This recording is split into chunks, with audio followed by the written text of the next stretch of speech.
The girl who was about to get married had no idea. Her family was cursed. Every bride who left this house to get married would suddenly die on her way out. Chaos broke out in the house. But just then, a strangely dressed medicine seller appeared. He put talismans all over the place, saying his barrier would keep the monster away for a while. But the girl's family didn't believe a word of it. Before he could finish setting up, they tied him up.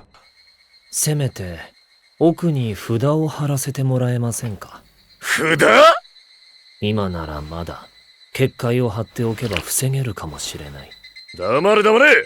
そんなこと言って逃げるつもりだろ。Right after they grabbed him, a hoarse, creepy cat's cry echoed through the yard. As it got closer, a guard felt something cold on his neck, like something was dripping. The next second, the medicine seller shoved him aside. A dead body dropped right where he'd been standing, and that was just the beginning. Screams broke out everywhere outside the room. Feeling the creepy presence outside, the medicine seller broke free and covered all the walls with talismans. The samurai's family finally believed him and started cooperating. But the medicine seller said to get rid of the monster for good, he had to draw his demon-slaying sword. But to use it, he had to know why the monster was formed. He found cat fur on one of the guards. He knew it had something to do with cats. When he was setting up the barrier earlier, he'd noticed there were rat traps everywhere. They clearly had a rat problem. But there wasn't a single cat in the house. When he mentioned this, a servant spoke up. The housekeeper was always buying cats from outside, dozens of them. But she'd never seen any cats around. Nobody knew what happened to the ones she brought back. Everyone turned to the housekeeper. She said the head of the family was the one who told her to buy them. The head of the family thought cat hides were tough, perfect for testing swords. Over the years, he'd killed countless cats. The medicine seller shook his head. His sword didn't react at all. That wasn't the reason the monster was formed. Just then, a clear bell sound came from outside. A guard thought someone was visiting and went to open the door. But the only thing that wanted inside was the monster. Little scales that could sense monsters started tipping one by one, as if something invisible was moving along them. It stopped only when it hit the salt line on the floor. But then the talisman barrier started to fall apart. The salt line got blown away without anyone noticing. The girl who was supposed to be dead opened her eyes. Her face had turned into another woman's.